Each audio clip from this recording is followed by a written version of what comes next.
Recentemente, um artigo publicado pela Universidade Harvard revelou, pela primeira vez, cientistas conseguiram escutar a conversa entre bactérias individuais, as células imunológicas e os genes que são especificamente expressos ou bloqueados no intestino humano. No quadro Saúde em Dia, nós vamos entender melhor como as bactérias intestinais funcionam e quais são as influências delas na saúde humana. Por isso, eu converso agora ao vivo aqui no Jornal da Manhã com o médico Paulo Salustiano. Bom dia, obrigado pela sua presença aqui com a gente. Bom dia, eu que agradeço, bom dia a todos vocês. E hoje falar da importância realmente da saúde intestinal, das bactérias intestinais. Hoje, as bactérias intestinais nós chamamos de microbiota intestinal, antes chamava flora bacteriana, é considerado um órgão de grau de importância das bactérias, porque existem as bactérias boas, bactérias saudáveis e bactérias que levam a doenças. Pois é, eu queria até que inicialmente o senhor conceituasse para a gente, porque a gente às vezes faz assim, nós leigos, a gente acaba fazendo muita confusão, inclusive tem pessoas que confundem muito bactérias com vírus. O que são as bactérias? Bactérias são micro-organismos que nosso intestino possui milhões, trilhões de bactérias. Para você ter uma ideia, nós temos mais bactérias do que célula humana. Então eu sempre falo que nós somos mais bactéria do que ser humano, justamente pelo grau de importância. E essas bactérias são favoráveis para a nossa saúde. Só que o intestino ele deveria manter um equilíbrio entre as bactérias saudáveis, bactérias benéficas e bactérias que levam a doenças, bactérias patogênicas. Aí ele eliminaria essas doenças, essas bactérias. Eliminaria essas bactérias. E onde que há a desregulação? Onde que surge o problema aí? O grande problema começa através da alimentação. Esses alimentos que consumimos diariamente, como refrigerante, açúcar, o carboidrato, o glúten.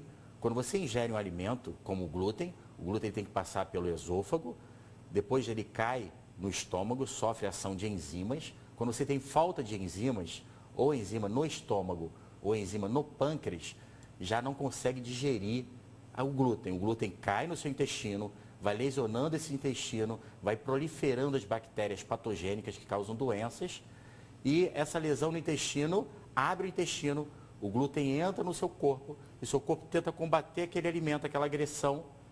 Só que ele combate aquele glúten, ele combate também a sua tireoide, levando a hipotireoidismo, combate células no sistema nervoso, levando a depressão, síndrome do pânico, doença autoimune, esclerose múltipla, lúpus eritematoso sistêmico, infarto e múltiplas doenças. Então hoje, se você deseja manter a saúde, tem que tomar um cuidado enorme com essas bactérias intestinais. Em outra oportunidade, o senhor já veio aqui ao Jornal da Manhã falando do glúten, dos malefícios do glúten. Eu lembro que na época o senhor comparou que o glúten, inclusive, é como se fosse uma cola que fica dentro do organismo.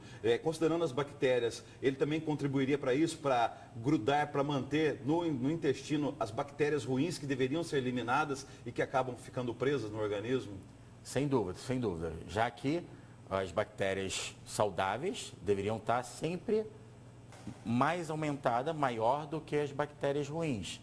E com o glúten vai causando desequilíbrio. As bactérias patogênicas aumentam e causando um transtorno intestinal, agravando essas doenças. Principalmente esse estudo agora, que saiu da Universidade de Harvard, mostrando o papel das bactérias na nossa imunidade. A gente já ouviu falar de doação de sangue, doação de medula óssea, agora, e inclusive células-tronco. Agora está se falando em doação de bactérias de uma pessoa para outra. Existem pesquisas nesse sentido já?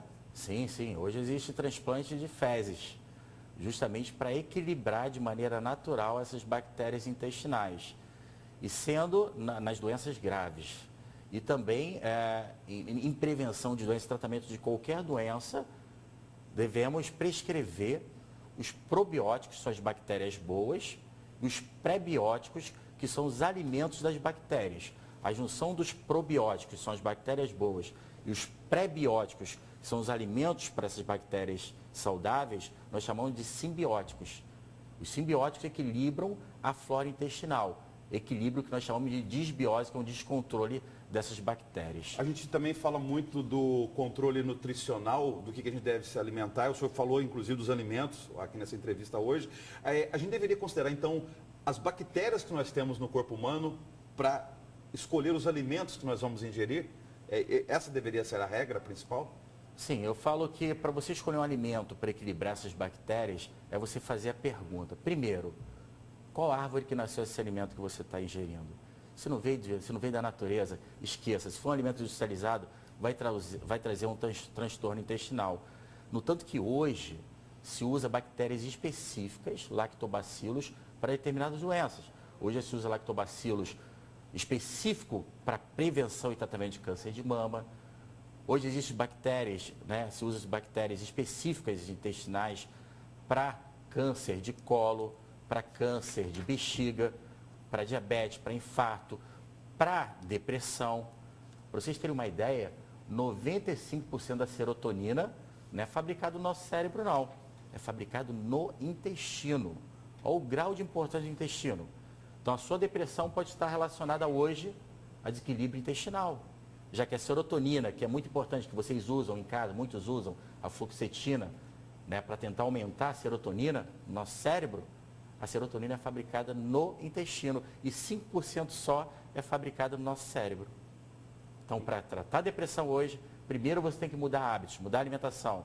Segundo, prescrever, usar probióticos, as bactérias boas, e os prebióticos, são os alimentos dessas bactérias.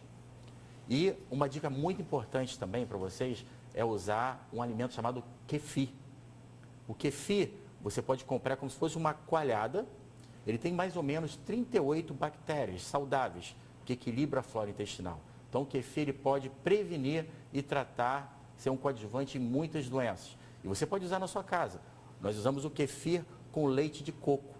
Você usa um copo de kefir, toma todos os dias e você vai permanecer com a saúde intestinal, a saúde generalizada. Até porque hoje o intestino é um órgão que absorve os nutrientes, as vitaminas, os minerais. Então, quando você tem um desequilíbrio, você leva a desequilíbrio nutricional. Muito obrigado, até uma próxima. Eu que agradeço, um grande abraço a todos vocês.